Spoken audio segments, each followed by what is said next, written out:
Video's gonna play. What's going on, everybody? This is the host of Recover Out Loud podcast, Sean Young. Before we dive in, I want to be clear. I'm not a medical professional. I'm not here to diagnose or treat. I'm simply a catalyst, someone who's walked through the fire and now speaks from experience, reflection, and a deep desire to help others find their way forward. This podcast may include honest conversations about addiction, mental health challenges, and suicidal thoughts or ideations. These are real parts of the human experience, and we won't shy away from them. If you're listening, please do so with self-care and self-awareness. And if you're struggling, please reach out. There's help out there. And most importantly, there's hope. Viewer discretion is advised. Now let's get it.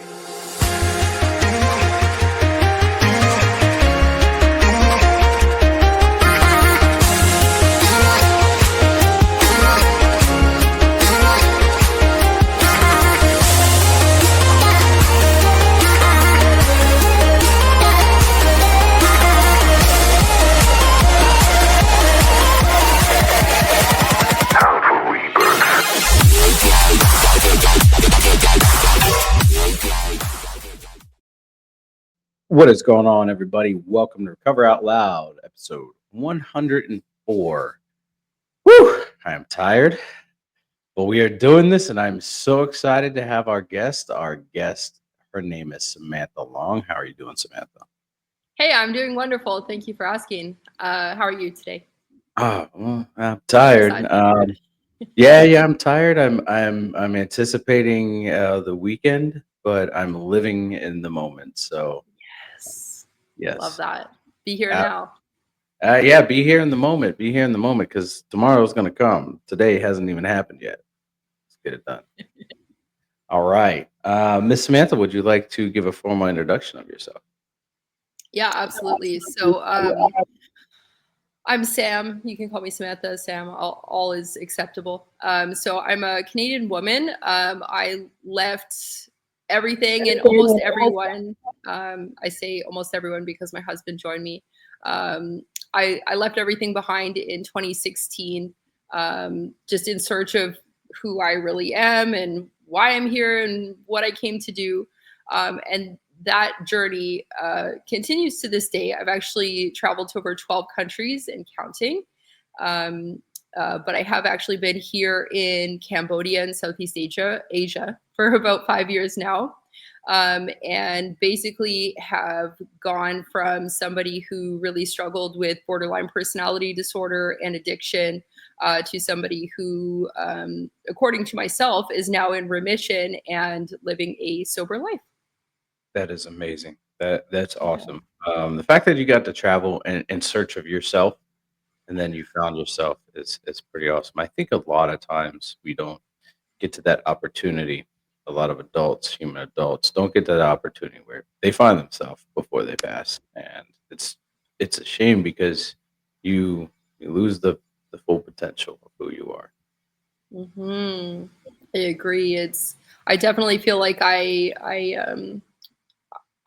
worked towards it. Of course, it wasn't just like, oh, now I'm going traveling with my millions of dollars. Like, it took me a long time to get out of debt and save up. But I definitely do feel blessed that I was able to work towards and then fulfill like my dreams through traveling and then finding myself and etc. So yeah, feeling super grateful for that. Absolutely. So before we get into the deep conversation and talk about your story, how's the weather in Cambodia, or how was it today? Because it's quite late for you. Yeah, it's actually, so right now it's 8 p.m. So, I mean, it's not like crazy late, but late enough that I'm like, because I go to bed pretty early. So yeah, today was, let's see, it was actually pretty sunny. However, it was like this light rain all day because it's rainy season. So it was like, even though it was like bright blue sky, super sunny, it was still like drizzling on occasion, which is pretty normal for around here. I live right on the coast of Cambodia, like the bottom coast. I'm about an hour from Vietnam, so just down there basically. And yeah, it's just sometimes it just rains for days down here. It's a bit of a downer. Like Forrest Gump said. Forrest Gump, he wasn't lying. Said it rhymes or dies.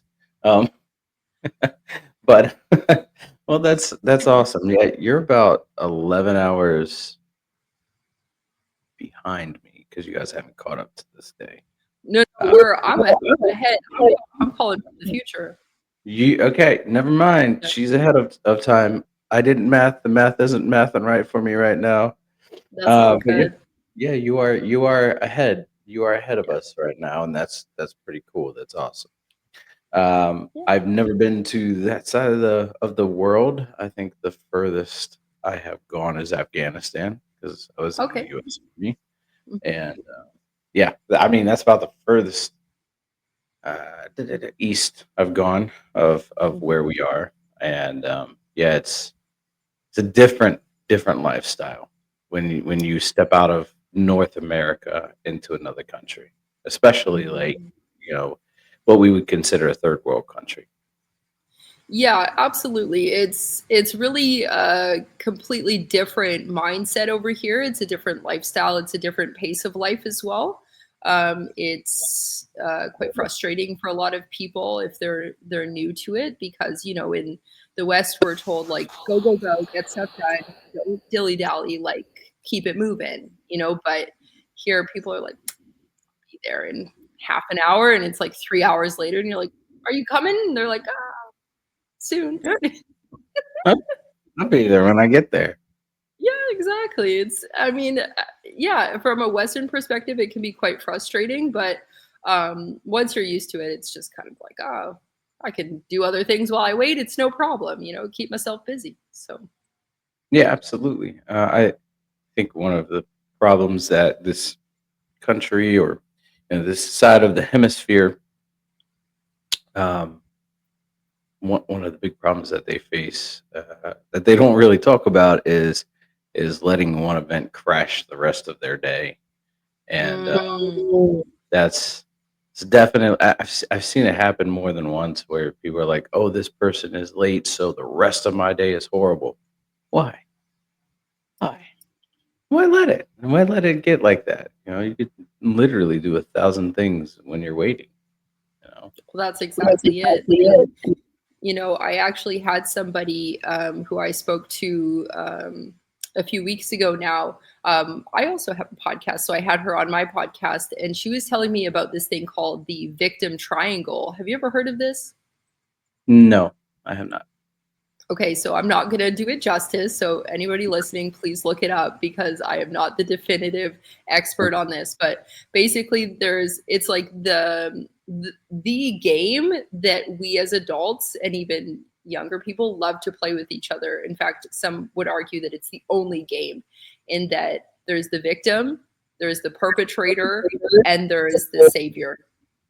So when somebody like lets it ruin their day, it's because they don't feel comfortable saying like, hey, you know what, like you not showing up really, like I really didn't like that.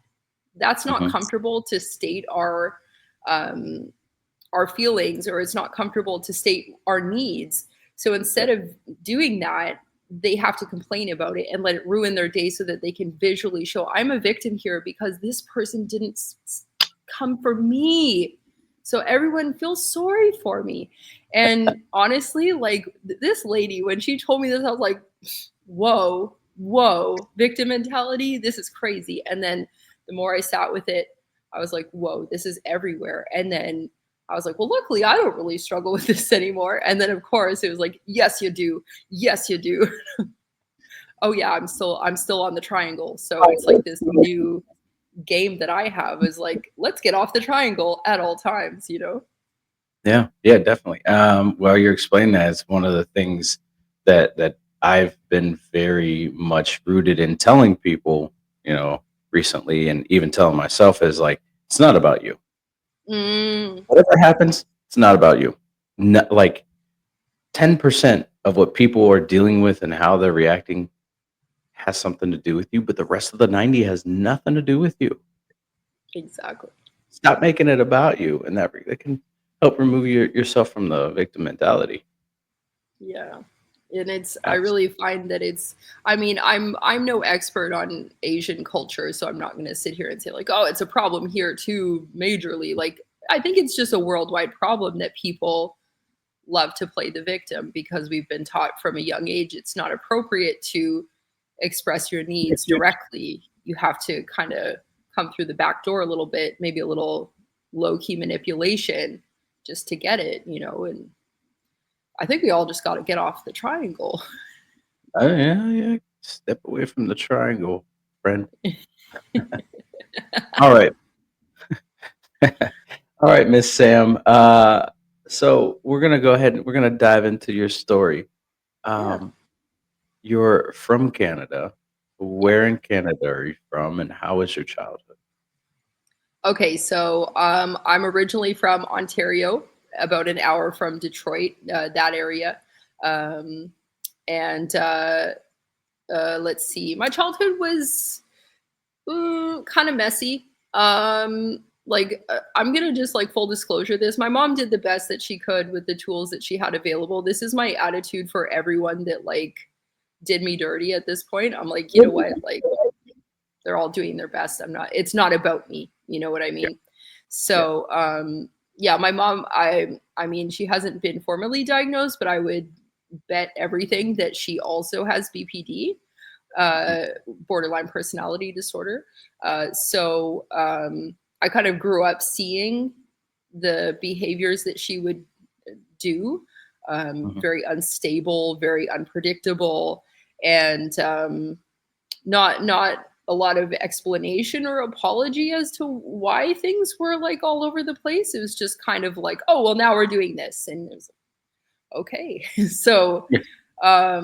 yeah, like my mom was always loving to the best of her ability, but she was definitely not fully present at times, which was very confusing as well. My dad left when I was 3. Mm. He was an alcoholic, now sober. He's an American, so he went back to America. And yeah, it was basically me and my mom until I was about 6. And then she married my sister's father, had my sister. Um, and yeah, basically, he was an alcoholic and just treated my mom terribly. And I saw all kinds of things I would not like to see again. And eventually she got the power to leave him, but um, she went into a deep depression, which kind of left me in charge to take care of things. And I just kind of had to figure out how to do stuff and also like watch what was going to happen because I never Yeah. knew who was like coming around the corner with her, like, ooh, is she going to be like freak out or is she in a good mood today? Like, I don't know. And yeah, so like overall it was like kind of messy and unpredictable, but I don't want to say that I had this like awful upbringing. Like there were lots of times where I had fun and laughs and etc. And oh, I should mention I also competed in beauty pageants, like child beauty pageants, like the toddlers and Yeah. tiaras stuff. Yeah. Fun little Wow. side fact about me. So that also, added some extra like eating disorder and like image issues and et cetera, et cetera. So that's that's up to like age 13 for you. Goodness gracious. Yeah, you've been through a lot. And I like the way that you approached it. You said, "I'm not gonna blame anybody for their actions because, they did the best that they could with what they had at the time." And I've heard that saying so many times, especially, when I was younger. My dad has a lot of issues with his parents, and they always said we did the best we could with what we had. Mhm. And yeah, I mean, financially and from their standpoint, but also the contribution of my father, like, into the scenarios, right? Like, the best they had with or, best they could with what they had.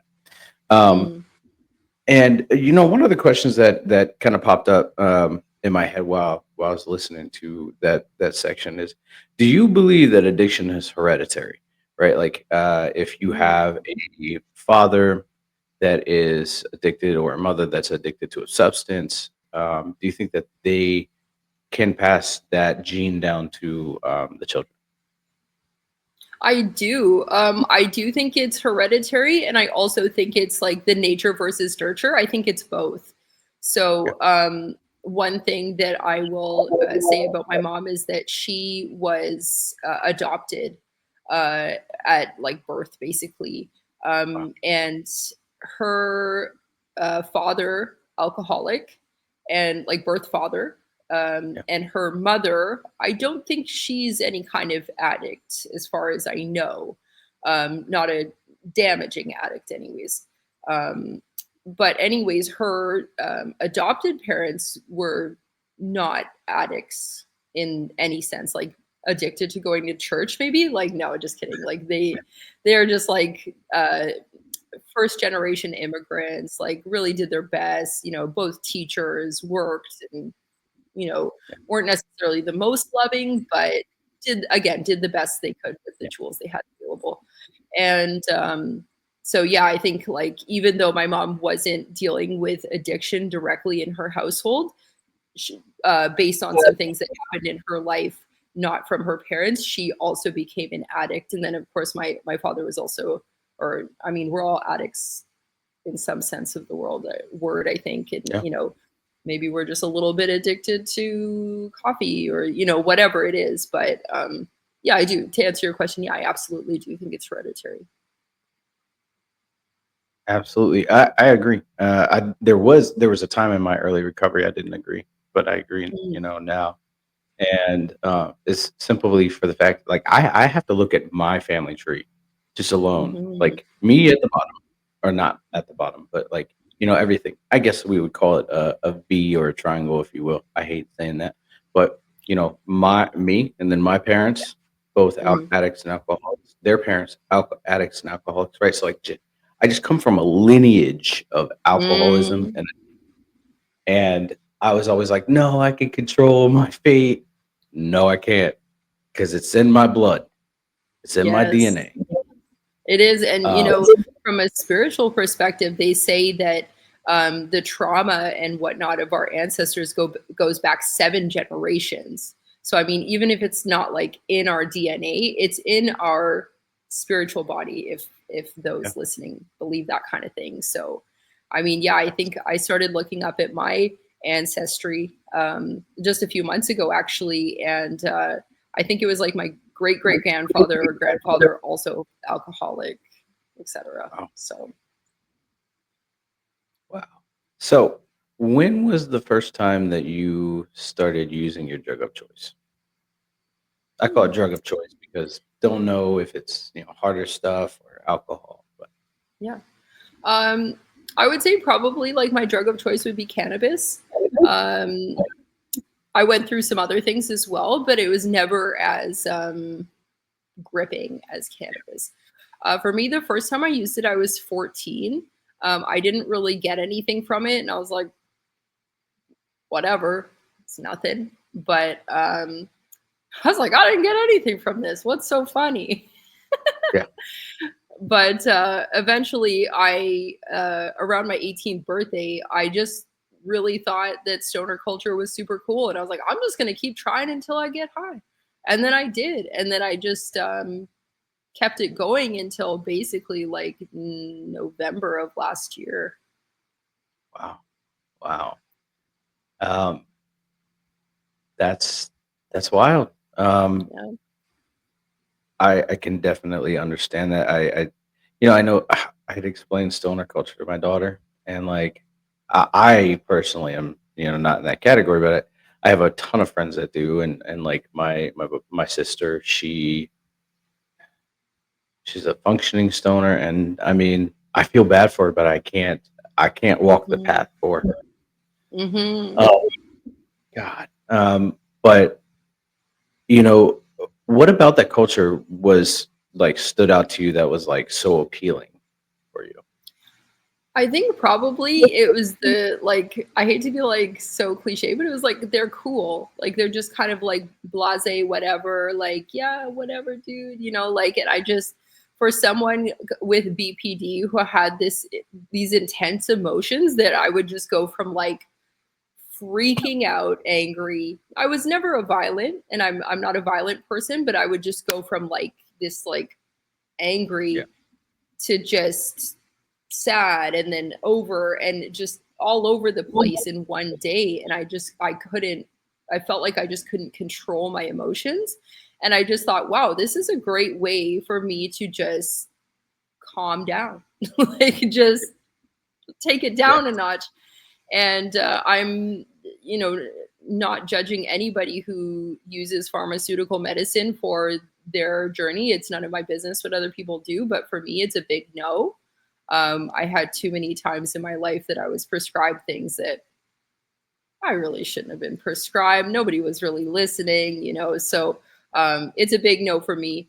So once I saw something that was, plant based, allegedly good for you, I was like, oh, that's right up my alley. And then, yeah, it was just also eventually became a really good way to connect with people.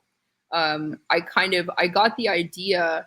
I don't know where I got it in my life, but I came up with the idea that addiction equals connection, which for a lot of people it's not. It's like this is my time to be alone and I'm private and like don't look at me. But for me, it was the opposite. I was like, we're drinking and now we're connecting. We're Yeah. sharing a coffee together. We're smoking cigarettes together, and now we can have this like deep connection that if we weren't smoking, maybe we would have it, but it wouldn't be as close. So I had to kind of recognize that and work through that because it's not true. No, no. Yeah, when you said I kind of started believing, that addiction was connection, I was like, "Oh boy," because that's not how, that's not what a lot of people believe, but you're seeing it from a different lens, and I can understand that and I can respect that. Um, I believe that the opposite of addiction is connection, right? Because like I Mm, did, I did pull myself away, and I was a recluse, and I did things to screw people over. And ultimately, when I got sober, I started working toward that and rebuilding those connections. But I can definitely see where you say that and understand that, mhm. right? Like, yeah. And while we're out there drinking, while we're out there, drugging, whatever, we're having a good time. We're talking to people, hanging out with people, but that's not necessarily like the essence of it. Right. So I, Yeah. I definitely understand where you're coming from. And I completely like see your side as well because yeah, absolutely. There were times where like if I was like drinking, I would like sneak it. Like I was like, in my shame. Um, so yeah, I see it from both sides as well. Yeah. One of the other things that you were talking about is living, is looking for something that's more plant-based because pharmaceuticals. Whew, yes, yes, I agree wholeheartedly with what you're saying. Simply for the fact of like, there's not enough research done in the combination of medication that, I found myself taking multiple medications because they were like, oh, you've got this and this and this and this and this. Well, this medication and that medication block each other out. So you're not getting anything from it. You're just throwing Mhm. a chemical in your body, and this medication counters that one, so that one is gone, right? And so like there's not enough research, and doctors like, are you willing to take the risk of these side effects? I have to if I want to feel better. Why should I have to take a risk for a side effect when I can go outside and I can take a mint? I can get mint Mm. and I can chew the mint leaf and it's going to take away everything and I'm going to feel good and my breath is going to smell like mint. Why? Right? Like why would that even be a thought in my brain? And Mhm. so I completely can relate to, what you're saying. And especially with borderline personality disorder, like I've not done enough research into the medication that treats people with that, but my goodness, I can only imagine that there is a concoction of medications that are handed to somebody that suffers from it. Honestly, so there is no specific medication that is used for it. So it's just a like, let's see what happens, which is so yuck. I mean, we're not science experiments, we're people. Yeah, Like, yeah, yeah. So they're just like spinning a wheel and saying that one looks good. Yeah, like I can't believe how many people I see on these like Facebook BPD groups who are like, anybody got like, what medication are you guys on? Like, I want to know what you guys are on because I don't, my doctor and we don't know. So like, let's see. And like people are like, oh, I'm on this for this, and like, oh, I like, and it's just like and then it's also like in the group rules, it's like no anti-psychiatry talk. It's like, but are we not allowed to be like, hey, what? Like, not that I'm Yeah. anti-psychiatry, but also can we just have a pause and be like, what the fuck?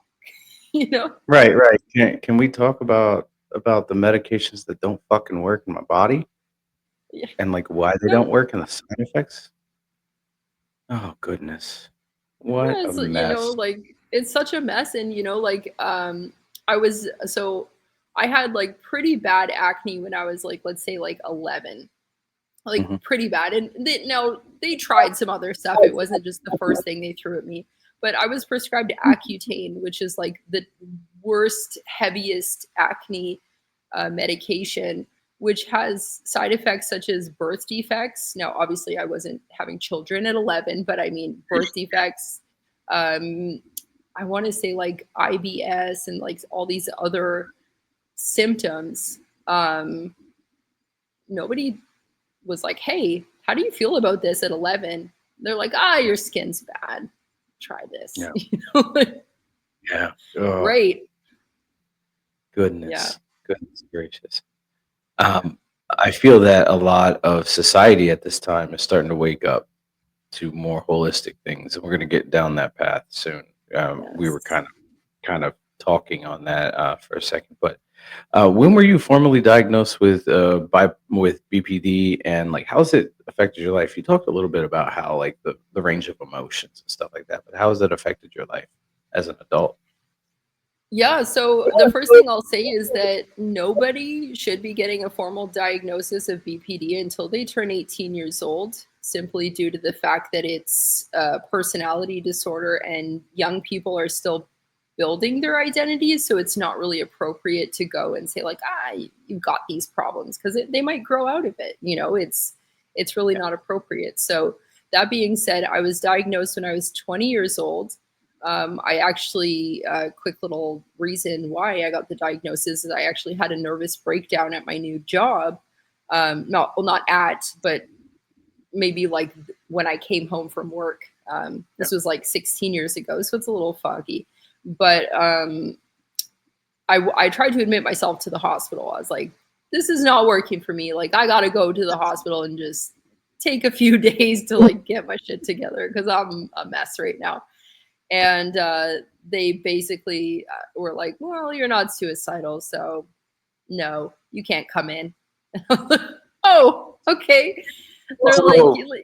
yeah, they were like, yeah, you're not bad enough. You can go talk to someone and see how it goes.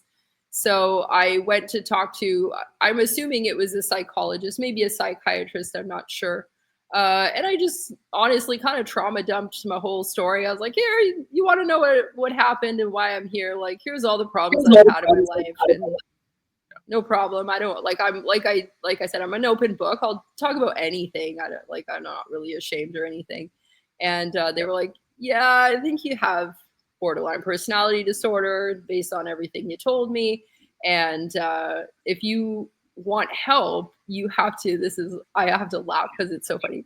If you want help, you need to come to outpatient treatment 5 days a week, Monday to Friday. Let's say like during business hours, and Just like see you on Monday. And I was like, you will not see me on Monday. I was like, the reason that I came in here in the first place is because I was worried about getting fired from my job because I was being told I wasn't doing it right, which for me is like, I'm a little bit of a like perfectionist in some ways. So I was like, what do you mean I'm not doing it right? Like, I never fail at things if I put an effort in, so it was like very upsetting, obviously. And anyways, yeah, they were like, yeah, I don't know, if you want the help, you'll find a way. I'm like, just be homeless or go on disability? Like, what exactly are you suggesting I do to get treatment. And they're like, you either come or you don't. Guess I don't. Like, Wow. yeah. Well, I mean, they put you in that's a lose-lose situation. Yeah. Very much so. Goodness gracious. Um, that's insane.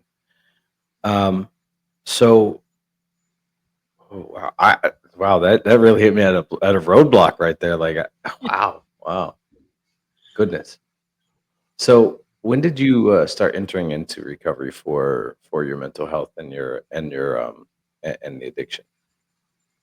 So honestly, I never actually like entered into recovery. It's just been this long process of me just figuring stuff out. I would say that I got free of all of my addictions except for cannabis when I started traveling. So that would be 2016. Like I would have like a drink from time to time, maybe like maybe if I'm honest, like I got drunk a few times, but I wasn't like, oh, I really need that. It was just kind of like, oh, we're all at this celebration here. And I was living in China at the time. So like there's a huge drinking culture there. So I kind of like didn't have, this sounds silly, but I didn't have a choice, but I had to get drunk to like be there. I know that sounds so weird, but it's a thing.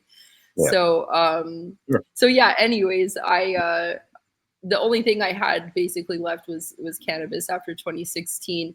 And then I just recently, like November of last year, decided that I had to stop smoking weed. Like it wasn't helping me anymore, and it was a hard thing to do, to admit that to myself. Once I admitted it though, and I actually had the chance to kind of leave my comfort zone, and that I went traveling for a month. Well, it was like a family vacation to go see my mom in Bali.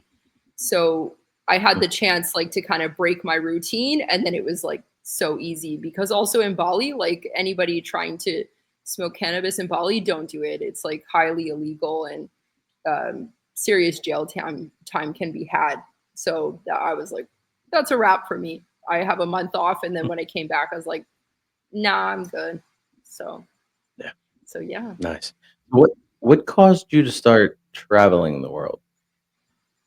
Yeah, so I want to say, so I went through a phase where I was taking medicinal mushrooms or magic mushroom, whatever you want to call them.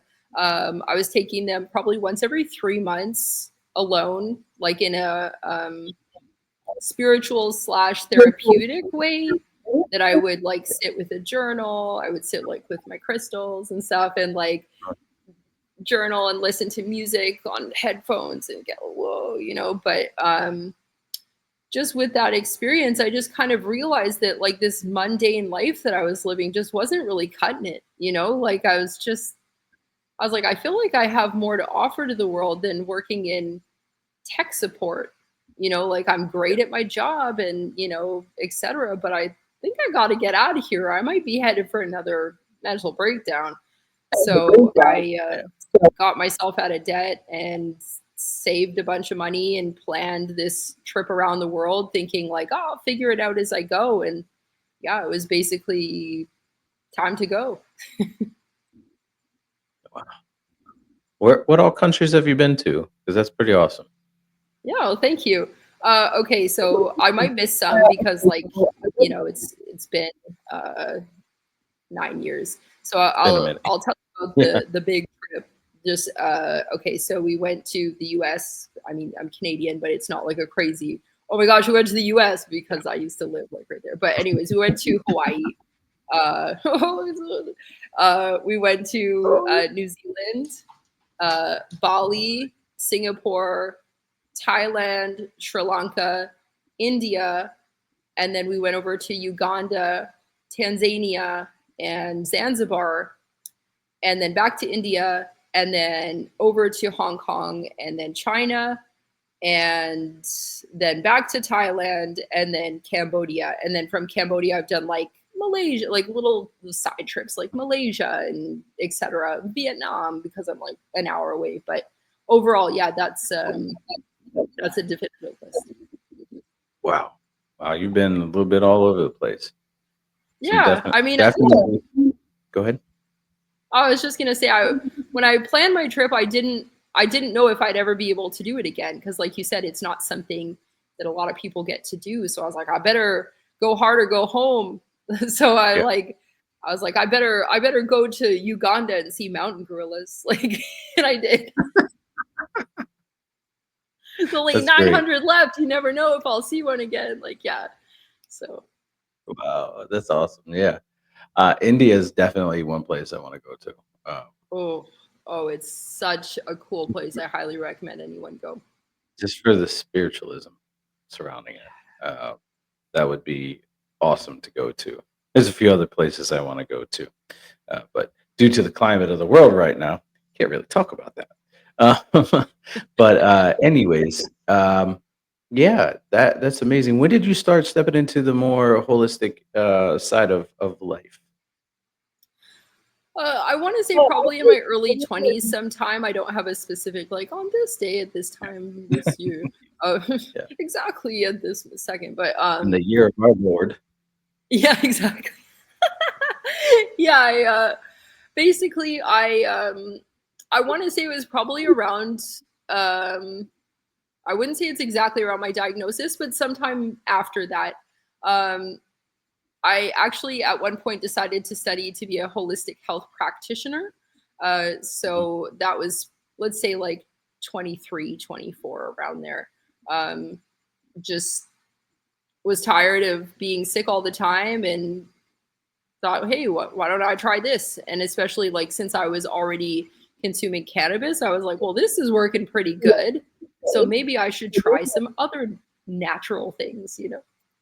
Yeah, yeah, goodness. And how did that did your life begin to change, like, the way that you see things, the way that you react or interact with people? Because I know for me it did. Yeah, absolutely, it did. It I want to say, like, I'm not trying to make it about myself, but it's like kind of like a blessing and a curse. A blessing because I feel better than I ever have. I'm in remission from BPD and able to Mhm. live away from addiction, and I feel like my mind is my own. I'm not influenced by media. I'm not in the West where I'm getting inundated with all these ads all the time. I feel so clear, um, for lack of better terms, but it's a curse in that most people I communicate with ever just don't get it. They just are like, Yeah, what? You do what? yeah, Why? Like it's a struggle to communicate with people sometimes because all they want to tell me about is the TV show they're watching or how they went for dinner and had this like garbage food, and I'm like, okay, like, and I don't want to be rude. I never want to be like, oh, well, what the hell are you doing? Like I try. I'm at the point in my journey where I'm like, you do you, like, oh, how was it? Like, just may as well make conversation and be friendly. I don't have to be like a jerk about it.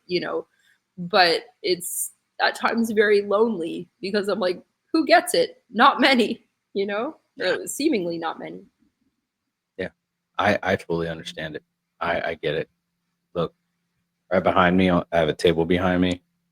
There's a ton of crystals. I get it. I got sage out in my living room, right? Like, I got plants all over the place, like in the garden, inside, outside. Yeah, I meditate, I do yoga, I do qigong. Like, I get it. I Yeah. understand. And we were talking about how it's hard to relate to people because they're not on the same wavelength as you or the same vibration as you, right? I find that Mhm. I can relate.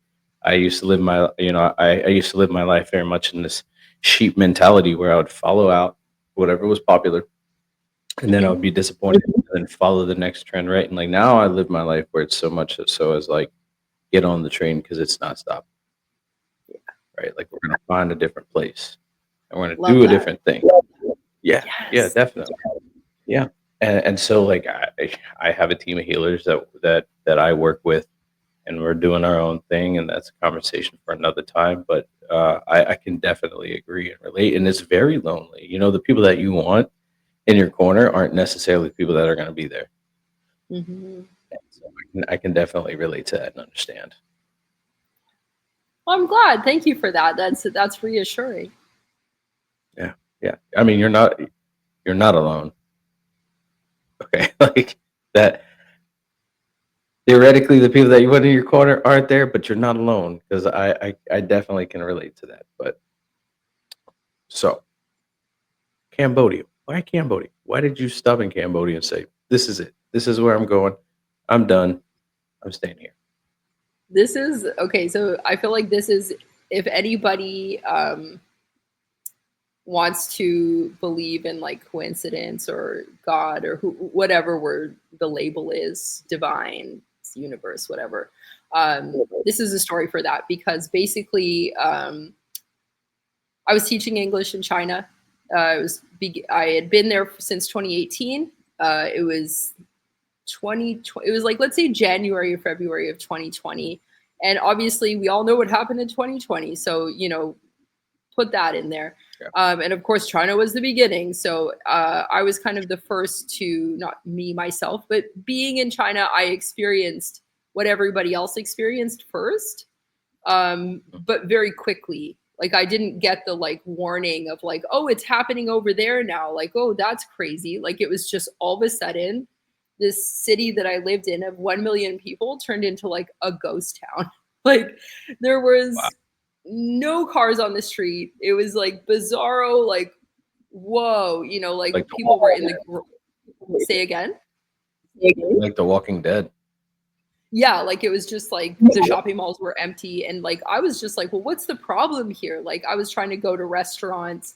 I was like, because I don't speak Chinese. So like all the, Chinese people were getting all this crazy news and they're like getting, being afraid. And I'm just like, what's the problem? Like walking around and I had no idea what was going on really, other than it was like, whoa, it's getting weird around here. And anyways, I had to do a visa run, which my husband and I plan to do to Thailand because we're like, oh, we always go to Hong Kong. Let's do Thailand. It's Chinese New Year. Let's switch it up a little. So we went to Thailand and it was starting there too, but it was like very like mild. Like there were still tourists and etc.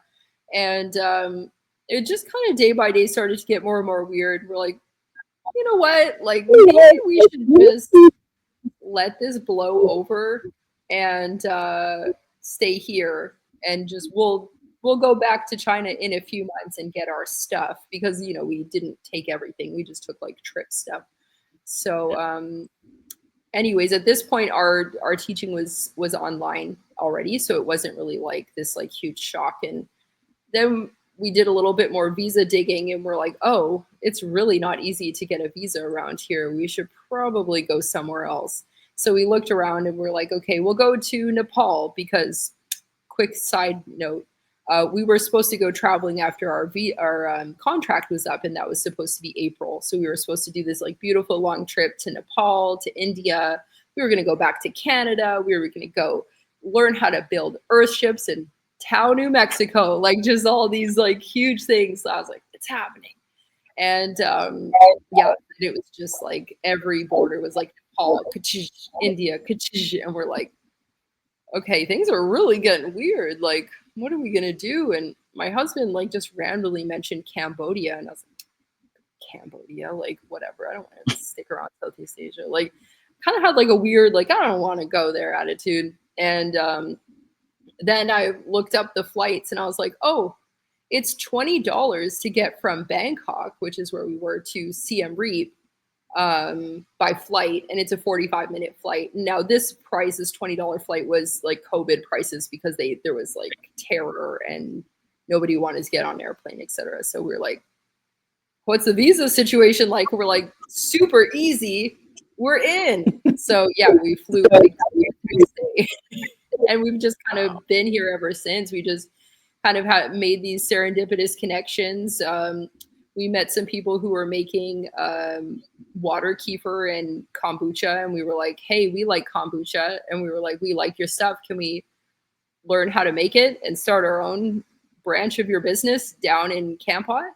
And they were like, yeah, sure. So they were just amazing people. So yeah, we like started a franchise of it's called Give Kefir. Now we've changed the name because they've expanded, and our stuff just tastes different now because with probiotic drinks, like even if you are using the same ingredients in that, like you're using lemongrass and whatever, because you have different water and you're in a different location and the temperature is different, it's always going to taste slightly different. So Yeah. anyways, I digress. Yeah, then I eventually got pregnant with my daughter, which was so exciting for me because I was told before I left Canada that as someone with PCOS, I would never, or not never have children, but I would really struggle to have children. And so yeah, we just kind of, now we have a dog. So that's honestly like that's the Cambodia story. Well, that's cool. Sometimes Yeah. things happen by complete chance, and it's meant to happen. Yes, exactly.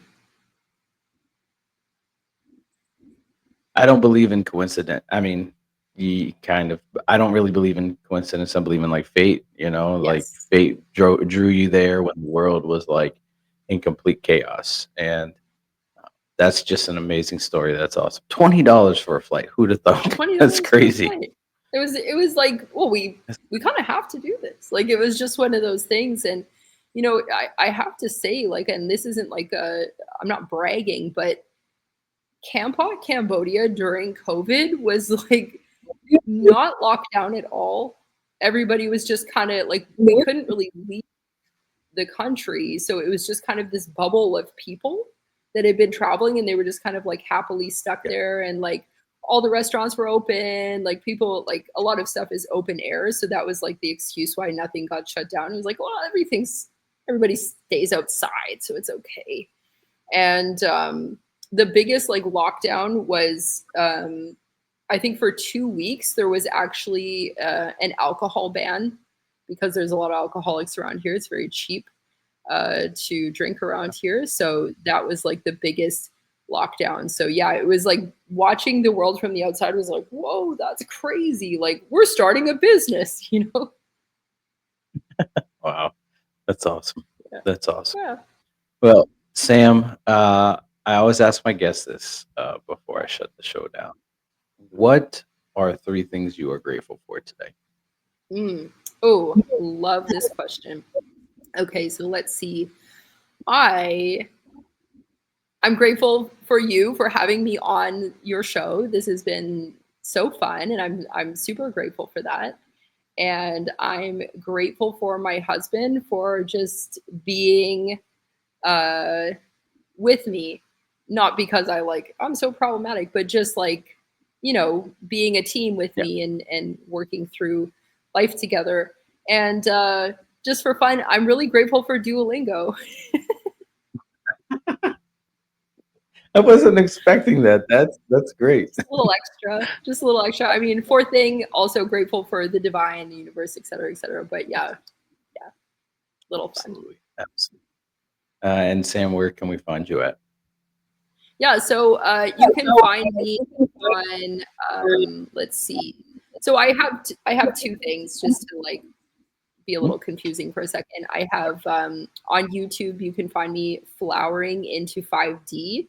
This is my podcast where I just have conscious, unedited conversations, and that Flowering into 5D can be found on TikTok, Facebook, Instagram, and YouTube, as I mentioned, and Substack. And then I also have BPD to Bliss, which is where I help women who are struggling with BPD symptoms to just kind of get out of that cycle and move more towards finding who they are really, and helping them just kind of come more into a regulated state and just be more them in a good way. That's awesome. Well, you got another subscriber on YouTube. I promise you that. Yeah. We're all for the support. But all right, Sam, I want to take a moment and say thank you. I am so grateful for your story. I'm so grateful for you being here and sharing across the world. even though you're 11 hours behind us.